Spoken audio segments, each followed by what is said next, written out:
ముందుగా ANN TV ప్రేక్షకులకు నమస్కారం అండి. అలాగే ప్యానెల్లో ఉన్న మిత్రులకి మీకు కూడా నమస్తే అండి. నమస్తే సార్.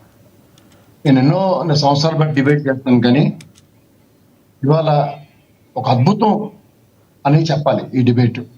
ఎందుకంటే నాకు తెలిసి ఇవాళ నుంచి గరికపాటి గారును చాగంటి కోటేశ్వరరావు గారు ఇద్దరు ప్రవచనాలు చెప్పడం మానేస్తారు. వాళ్ళిద్దరిని రీప్లేస్మెంట్ లక్ష్మణ్ గారును మా తిరుత్తు వేణుగోపాల్ రెడ్డి గారు.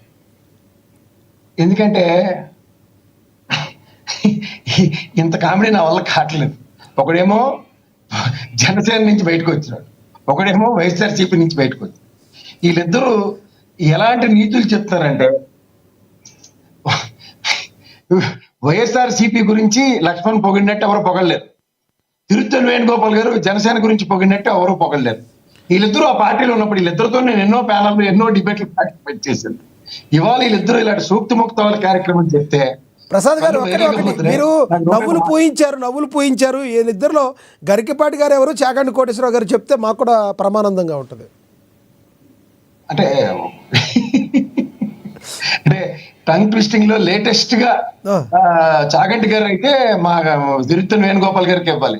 ఎందుకంటే ఇద్దరు ముఖ్యమంత్రులు సమితి స్థానాలు ఇస్తే నాకు ఈయనంటే ఈ పెప్సీయే ఇష్టం అన్నట్టు తెలుగుదేశం ప్రభుత్వంలో పదవి అలంకరించి చెప్తున్న ప్రవచనాలకి, ఎందుకంటే మేకపాటి గారు చెప్పారు, విజయసాయి రెడ్డి గారు చెప్పారంటే మా తిరుత్తు వేణుగోపాల్ అన్న నాకు నవ్వు వస్తుంది.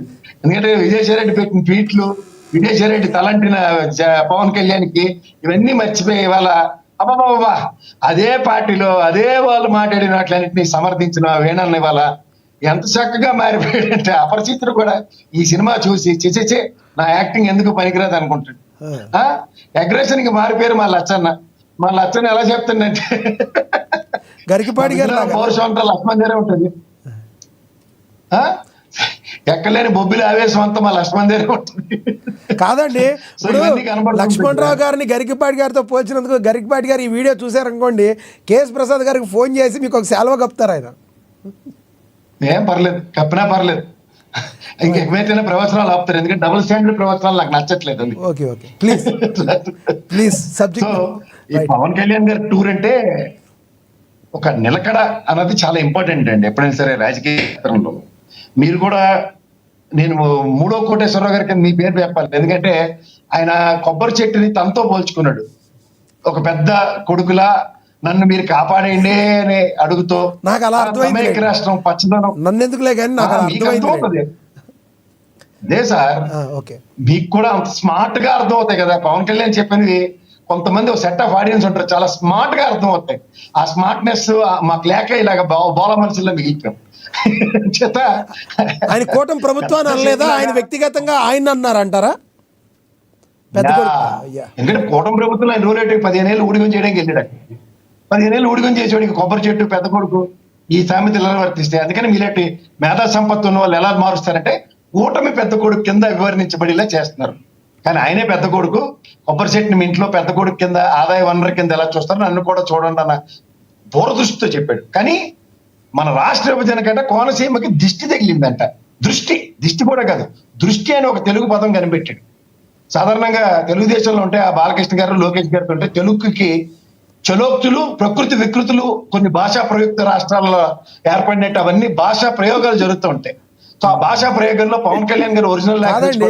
మన ఏ రాజకీయ నాయకుడు తెలుగు పర్ఫెక్ట్ గా మాట్లాడతారు చెప్పండి? వైసీపీ అధినేత మాట్లాడతారా, లేదంటే పవన్ కళ్యాణ్ గారు మాట్లాడితే ఎవరికి రావు, అది మీకు తెలుసు. అందుకనే మీకు తెలుగు భాష సరిగ్గా రాకపోతే పద్యాలు పాడి వచ్చని బాలకృష్ణ గారు నేర్పారు. అదేనా చేయొచ్చు కదా. ఓకే, తెలుగు మర్చిపోయాం అనుకోండి, పద్యాలు పాడేస్తే సరిపోతుంది. బాలకృష్ణ గారి దగ్గర నేర్చుకోవాలంటారు. ఓకే, పదం దొరకలేదు అనుకోండి, పద్యం పాడేయడమే. ఓకే, లేదంటే నాన్నగారు అని ఎత్తుకుంటే సరిపోతుంది. సో ఇవన్నీ మనం గమనిస్తూనే ఉన్నాం. చేత ఇవాళ మీరు కోనసీమకి వెళ్ళి అసలు అక్కడ పరిస్థితి ఏంటి? కొబ్బరి చెట్లు మన అకాల వర్షాలకి, తీవ్ర తుఫానికి, మొన్న వచ్చిన ఈదురుగాలికి మొత్తం కొట్టుకుపోయి, దీనికి రాష్ట్ర విభజనకి దిష్టి తగిలింది. మనకు ఉభయ గోదావరి జిల్లాల యొక్క పచ్చదనాన్ని తట్టుకోలేక రాష్ట్ర విభజన నడిపిందంటే, అరే రాష్ట్ర విభజన తర్వాత కదా మన ఆరంగేట్రం జరిగింది. పవన్ కళ్యాణ్ గారు భావావేశ ఆరంగేట్రంలో ఎవడైతే కొంప ముంచాడో ఆడి సన్నిధానంలో శాత తీరుతో కూడా మీరు ఇవాళ రాష్ట్ర విభజన గురించి మాట్లాడితే నిజంగా చాలా బాధాతప్తో హృదయంతో, ఎందుకంటే మొండి చేయి చూపిస్తున్న బీజేపీ అంటే మీకు మాస్ అంటే ఇష్టం. ఎస్బిజి కమాండోలు కూడా కంట్రోల్ చేయలేని మీ యొక్క జన సైనికులు ఉన్న ఈ రాష్ట్రంలో అయ్యయ్యయ్యా నరేంద్ర మోడీ గారికి మచ్చ తెచ్చే పనులంటే కార్యకర్తలు కూడా తృణప్రాయంగా వదిలేసి నిజంగా సెట్ ఆఫ్ బ్రహ్మాండంగా మాట్లాడి జన సైనికులు వాళ్ళు ఎవరంటారంటే మేమైతే అధికార ప్రతినిధులు మాతో సంవత్సరాల తరబడి కష్టమంతా భుజాల మీద మోస్తున్న వాళ్ళని ఇవాళ డిబేట్లకు కూడా వెళ్ళొద్దామా? ఎందుకంటే మనం జాగ్రత్త మాట్లాడలేకపోతున్నాం. వాళ్ళకన్నా మాట్లాడేసి తీసుమార్గాలు అందరూ ఇప్పుడు వస్తున్నారు.